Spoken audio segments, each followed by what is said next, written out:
Praise the Lord. सभी को जय मसीह की। मैं प्रभु का धन्यवाद देता हूँ कि अजीज़ों, प्रभु ने आपके बीच में आने का समय दिया। अजीज़ों, मैं आज एक ऐसा विषय आपके बीच में लेकर आया हूँ।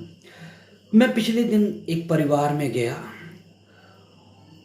और ये मैं आपको किसी की कही कही सुनी बातें नहीं सुना रहा।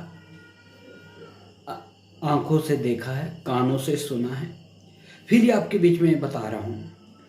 तो मैं बताना चाहता हूँ मेरे अजीज़ों, मेरे प्यारे भाई बहनों। एक बहन जी के साथ मिला। मैंने बोला, आप चर्च में जाते हो, संगति करते हो? उन्होंने बोला, हाँ हम संगति करते हैं, चर्च में जाते हैं। खुदा परमेश्वर का नाम लेना है, कहीं भी चले जाओ।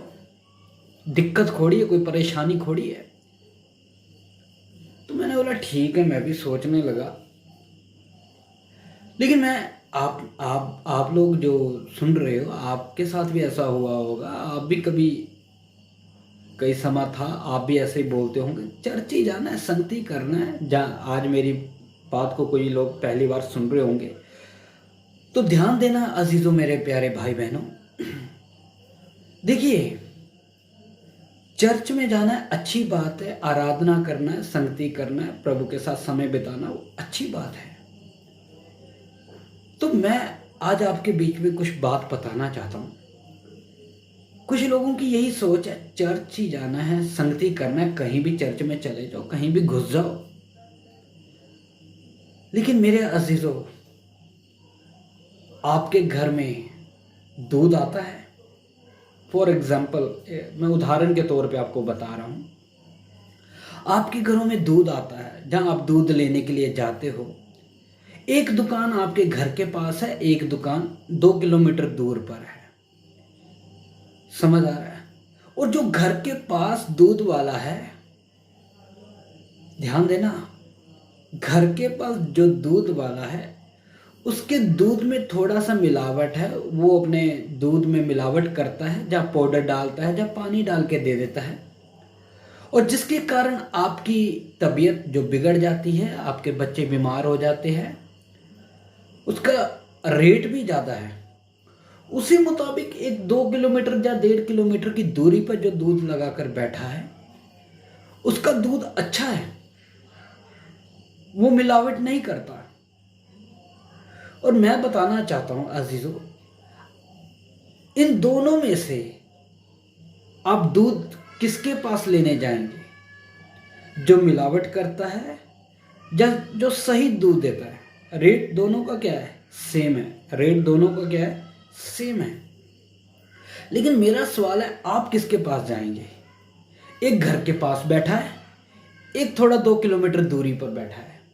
तो मैं आपको बताना चाहता हूं अजीजों, आप तो दूर वाले के पास जाएंगे, क्योंकि कोई दिक्कत नहीं, दूध तो अच्छा है ना, चाय तो अच्छी बनती है, हमारे बच्चों की तबीयत तो ठीक रहती है, सेहत तो बनती है। ठीक है, उसी मुताबिक है परमेश्वर का पवित्र वचन। उसी तरह परमेश्वर का वचन जो एक व्यक्ति को आत्मिक तौर पर क्या करता है? मजबूत बनाता है, जो एक विश्वासी को बल देता है। इसलिए दाऊद बोलता है, परमेश्वर तेरा वचन मेरे पांव के लिए क्या है? समझ आ रहा है? इसलिए मेरे भाई बहन, मेरे अजीजों, आप ऐसा नहीं है आप कहीं भी चर्च घुस जाओ।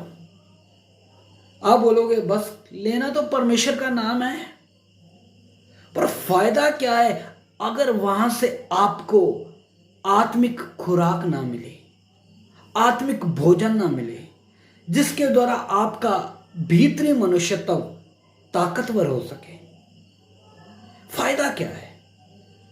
उसी मुताबिक मेरे अजीजों, आप चर्च में जाते हो, लेकिन मेरा एक सवाल है, आपको वहां से परमेश्वर का वचन मिलना है, आत्मिक भोजन मिलना है। नहीं तो आप वहां पर चर्च में जाओगे, वहां बैठ के आ जाओगे, कुछ पल्ले भी, कुछ समझ में भी नहीं पड़ेगा। क्योंकि आज बहुत सारी संस्थाएं निकल कर आई हैं, बहुत सारे उपदेश निकल कर आए हैं, बहुत सारी किताबें निकल कर आई है, और बहुत सारे लोग अपनी ही समझ का या अपनी ही बुद्धि से प्रचार कर कर लोगों में दे रहे हैं, जो बिल्कुल भी सही नहीं है, जो बिल्कुल भी वचन के अनुसार नहीं है, जो वचन से मेल नहीं खाता। तो इसलिए आप थोड़ा सतर्क रहे, सावधान रहे कि आप कहाँ जा रहे हैं। आप ये मत बोलिए कि हाँ मैंने परमेश्वर का नाम लेना, मैं कहीं भी चला जाऊं।